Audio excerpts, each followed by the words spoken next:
Good morning, Brew Daily show. I'm Neal Freyman. And I'm Toby Howell. On today's pod, we will preview the jobs report due out later this morning and ask the very important question, who left a bag of cocaine at the White House? Then we'll pick up our sewing needles to check in on Meta's super successful rollout of its new app Threads before telling you about a new must-see attraction in Las Vegas that proves strip malls are out and strip balls are in. It's Friday, July 7th. Let's ride.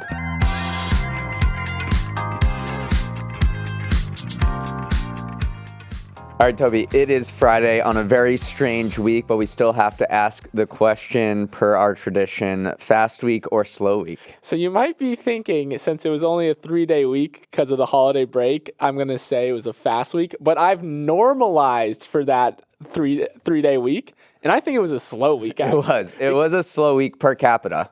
Exactly. Thank you. We have it on a per capita basis because, and this is my theory, 4-day weeks are a nice little treat because, hey, it's just one day. But 3-day weeks, you've had too long of a break. And so then it feels like a slog again. It was super weird. We need Congress to step in and make July 4th and ban July 4th from happening on a Tuesday again.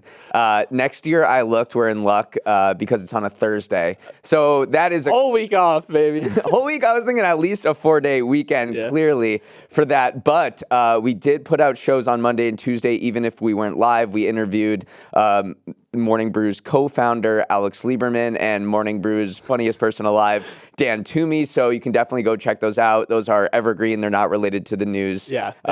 They were a treat. It was a good episode. So go back and listen or watch those if you haven't yet. But Neal, let's jump into our top story of the day, where Meta's new social media app Threads is off to one heck of a start. So Zuck posted yesterday that the app that closely resembles Twitter has already landed 30 million users, even though it doesn't really have a ton of features yet. So a big part of that number comes from the fact that everyone's Threads account is also linked to their Instagram account. So you sign up, you just have to log into your Instagram profile. In terms of user interface, Threads definitely resembles Twitter in the sense that you can post short blurbs of text along with some images and GIFs. And you can also like, comment, repost other people's threads. But by far the biggest omission right now is that you cannot DM other users. Plus, people's feeds are filled with mostly celebrities and big verified accounts because as of right now, you can't change your timeline to show just the people you follow. So I'd actually kind of describe it as a TikTok for text right now. Mm-hmm. So Neal, this is clearly a bare bones entry into the market, but that 30 million number, a number that I've also seen might be as high as 50 million by the time we're recording this, shows the unfair advantage that Meta has whenever they launch something.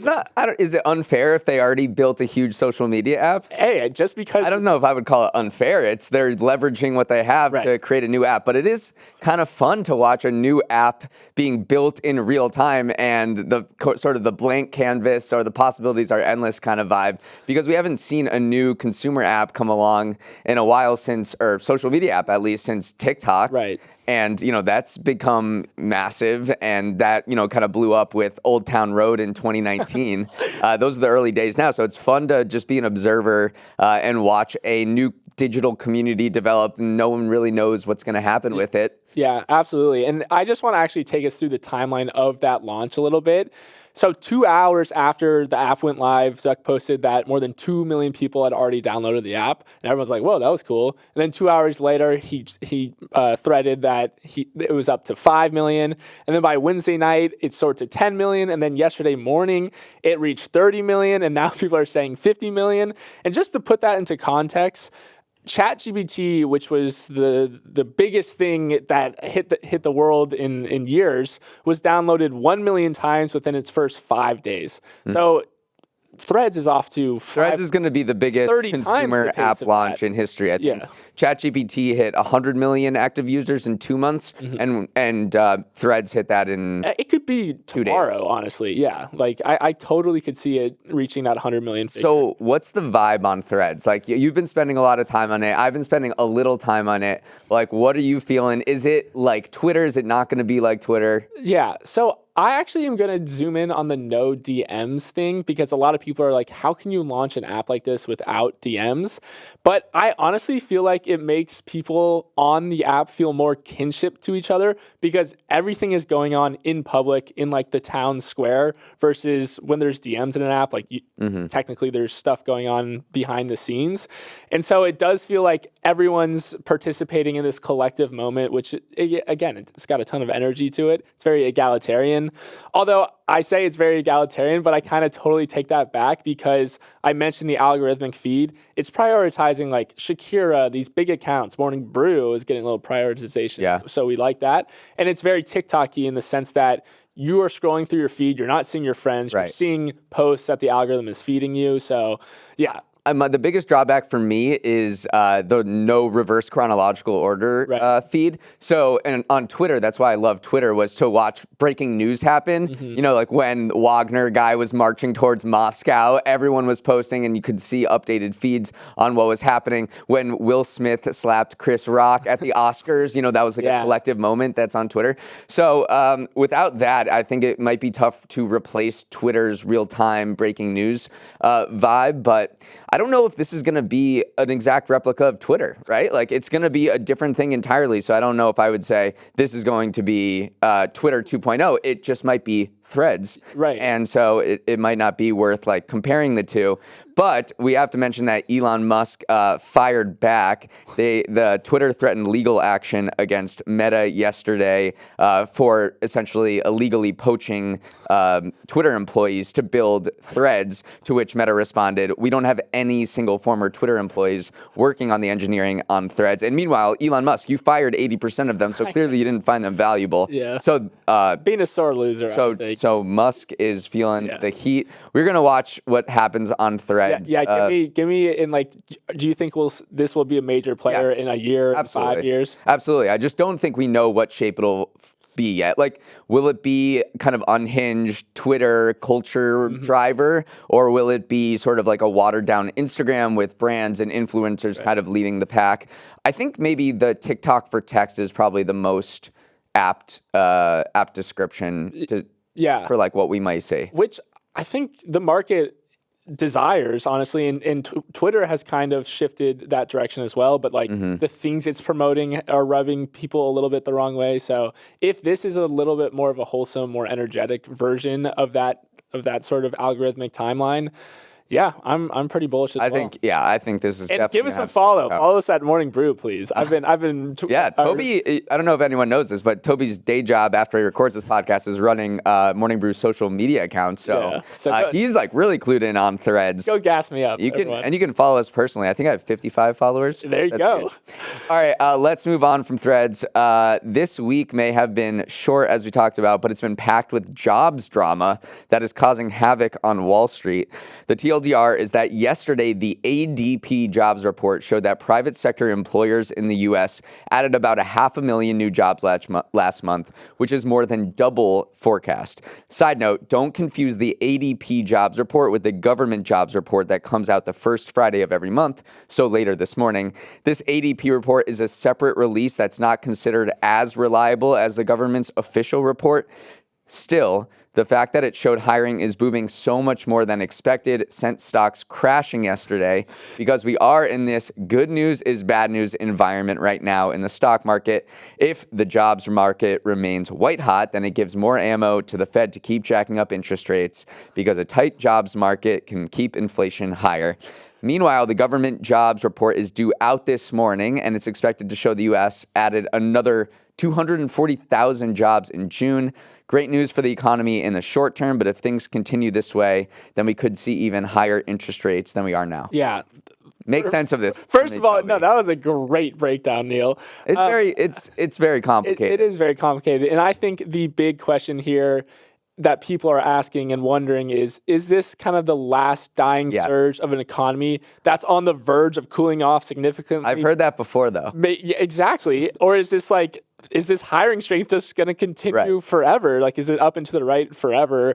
So it's just like a very, it's such a confusing time. I think the good news is bad news. I think the jobs market has, the government jobs report has exceeded Wall Street expectations for 14 straight months. Right. So that 240,000 number, like, take that with a grain of salt. It could come in much higher. If the ADP report is any indicator, then it will be. Right. And then if you look elsewhere in the economy, there are signs of cooling, like little breadcrumbs that you can pick up. Consumer spending fell in May after it did have a great start to the year.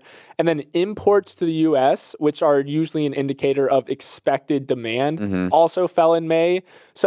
And there's like these rate hikes on the horizon for sure. So these are like the little sprinklings of what makes people nervous to go along with like these supposedly strong numbers. I've been very keyed in on this debate over whether the Great Resignation is over, because according to some outlets and economists like at the New York Times, they declared that the Great Resignation is over because the quits rate is falling back to levels that were close to the pre-pandemic. It's still higher. And then you have other analysts that are like, well, it's still higher. Right. So people are still voluntarily quitting their jobs, and that rate went higher in May after falling for a couple months. So you have this big debate brewing over like, well, is the Great Resignation over, which we talked about on this podcast. We declared it over a few weeks ago. And then you have a bunch of economists on the other hand saying, we're not there yet. It hasn't come back down. People are still feeling a lot of flexibility in the jobs market, and the fact that the Great Resignation may not be over signals that a hotter job market, because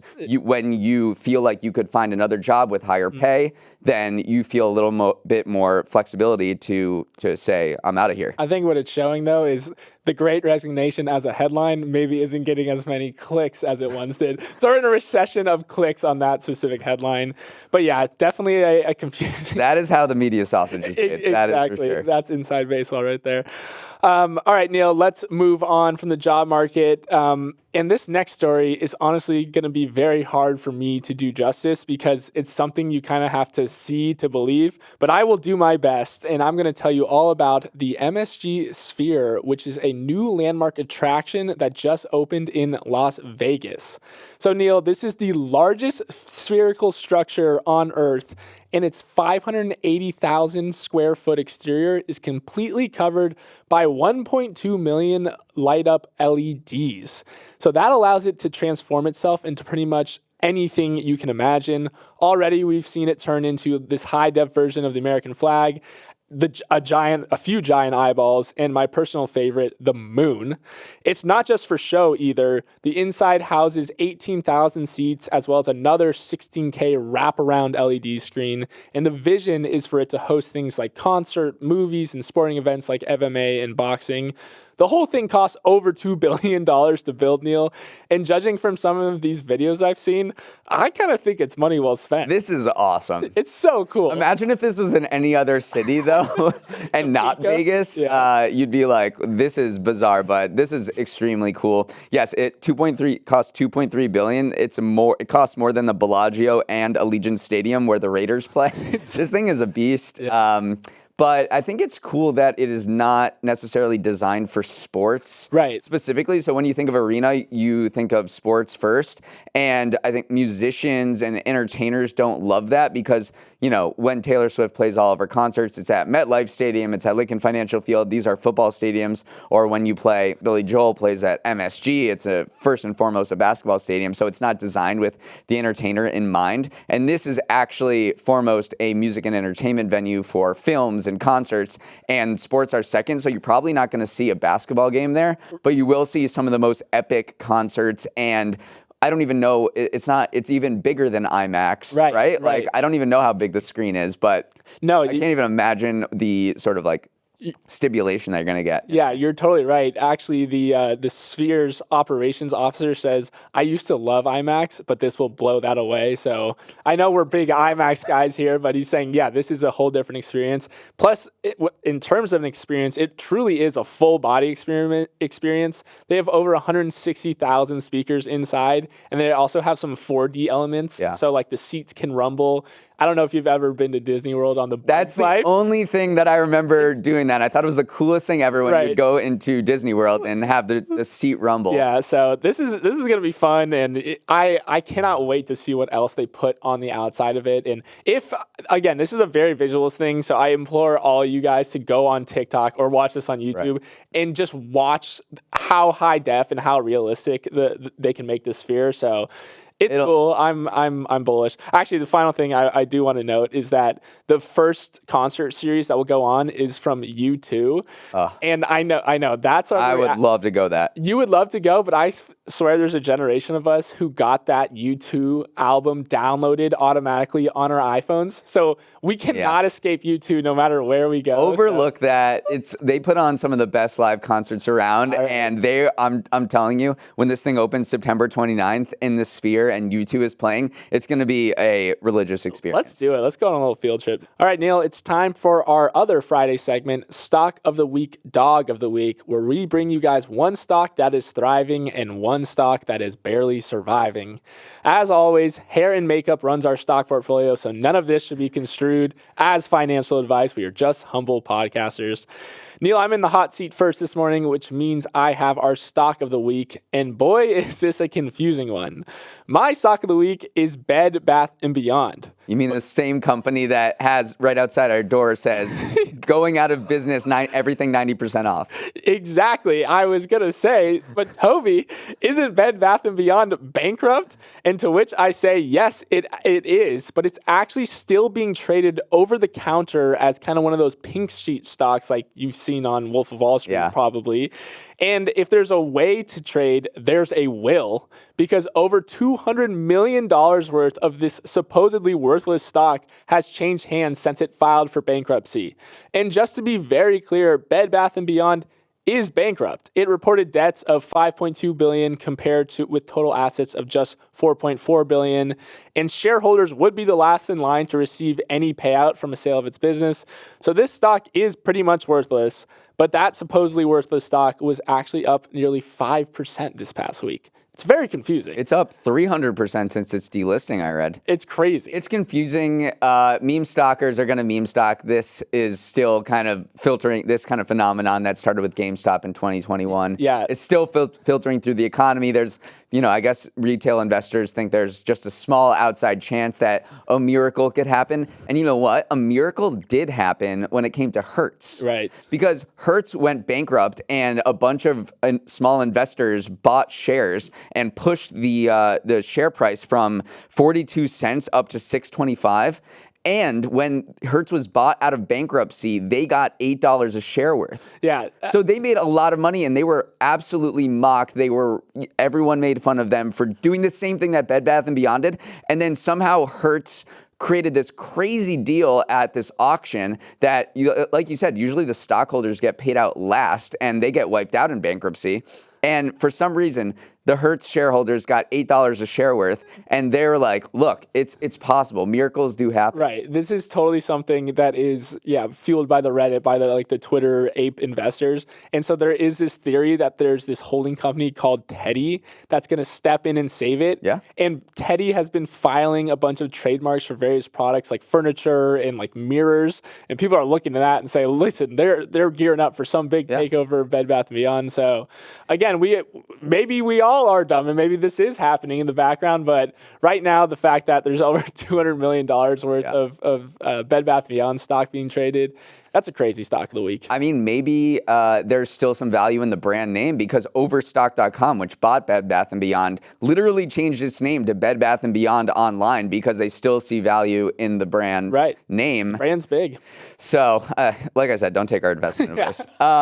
We're not advising anything. All right, my dog of the week is UPS. Its stock was actually up across the entire trading week, but it's dipped in recent days over concern that this mass workers' strike is getting dangerously close to actually happening.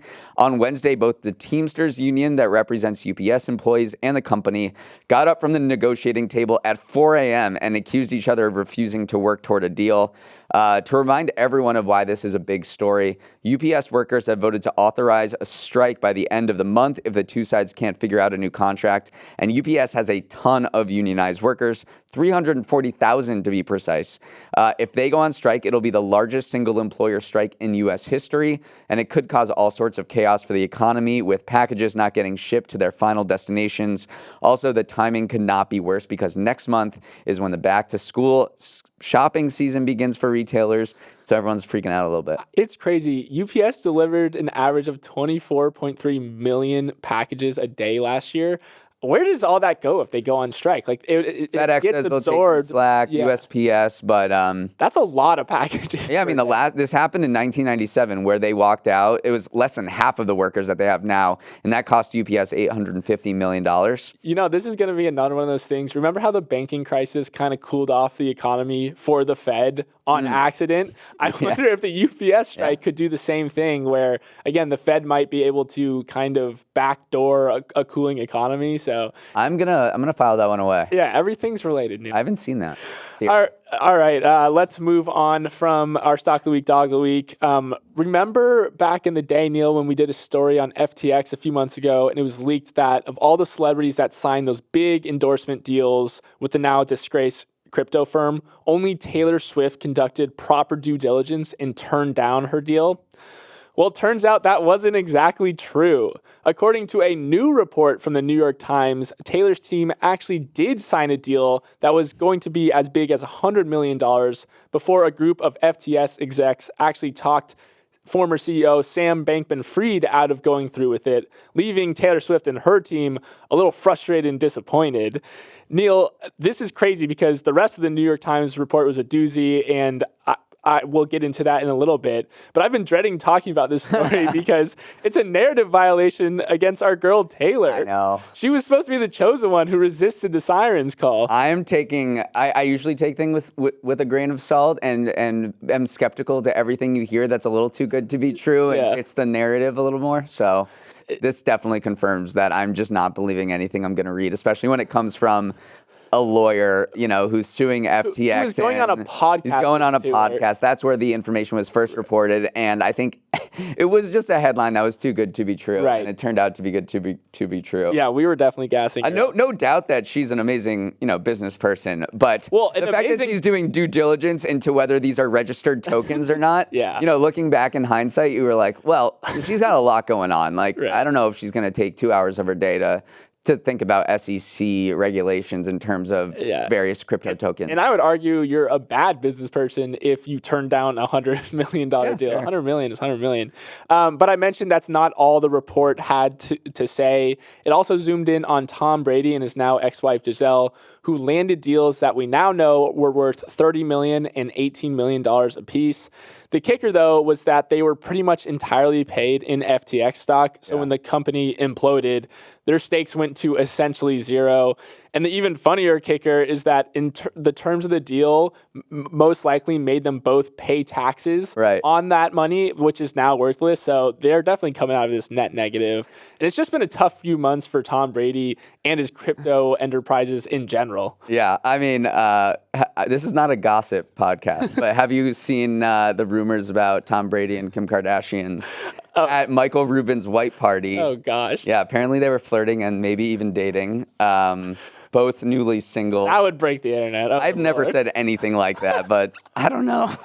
I mean, I guess I could see it. Two high-powered people. Yeah. Wow. I can't believe I just said that, but apparently it's juicy to some people. Meanwhile, Taylor Swift's new album comes out today. Her third re-recorded album to gain control back of her masters. Speak Now, Taylor's version. The other two have been so wildly successful. What was it? Fearless came out and it sold 3 times as many album equivalent units as the original version.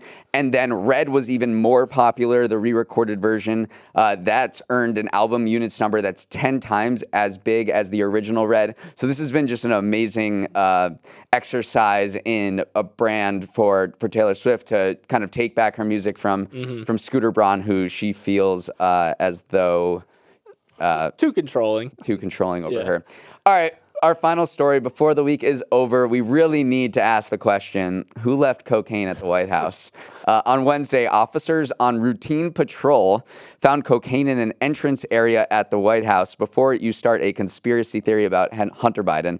This part of the building is heavily trafficked by visitors, tourists, staff members, facilities, employees, and others. If you visit the West Wing, this is where you enter. That's where they found it. The Secret Service is investigating the coke and it expects to wrap up its probe on Monday, but they're saying they're unlikely to learn who left it there. Still, the story gives us an opportunity to talk about a history of drugs at the White House, and we are absolutely going to do that. So what's your favorite story? Okay, I think my favorite is the FDR one. Yes. Because, FDR apparently had like these chronic nasal swelling and nasal issues. And so his doctor would often apply this watered down cocaine solution to his nasal cavity because what it does is it quickly shrinks and numbs nasal tissue. And so if you're feeling a little stuffed up, like it helps relieve some of that nasal fluid. And it's actually crazy because even today, cocaine is technically a controlled substance that doctors can legally use in situations like sinus surgery. So, and they probably never even told him it was cocaine either because that would maybe freak you out a little bit. But that is, like, cocaine was often in the White House because FDR had kind of these chronic health issues. Plus, there's a meeting recorded between the doctor and FDR on December 7th, 1941. So it is possible Roosevelt was coked out when declaring war on Japan. I wouldn't say coked out, but yes, maybe had cocaine in his system. That's portraying it a little of course. Incendiary of light. Absolutely, but yeah, we're having fun here. It's a Friday. What about you? So there's a bunch of other ones. There was Willie Nelson smoked weed on the roof during Jimmy Carter's administration. He said he had a beer in one hand and a fat Austin torpedo in the other. He wrote, "I let the weed cover me with a pleasing crowd. I guess the roof of the White House is the safest place to smoke dope." JFK is rumored to have smoked pot in the bedroom, and he also had this Dr. Feelgood who administered amphetamines to him. What a name for a doctor, by the way. Yeah, Dr. apparently that was a big thing. If we were podcasting during the JFK administration, we would have been rumored out on Dr. Feelgood. I've been stuffy recently too, which means I would have been nasal swabbed with cocaine too. And then the final one that's fun is Snoop Dogg. Apparently said he went to the bathroom, went number 2, and then toked up in the White House bathroom. That's what he said. I don't believe that for a second. No. But yeah, that definitely fits in the Snoop Dogg lore, so I could see how he would be forwarding that narrative. He's a brand guy.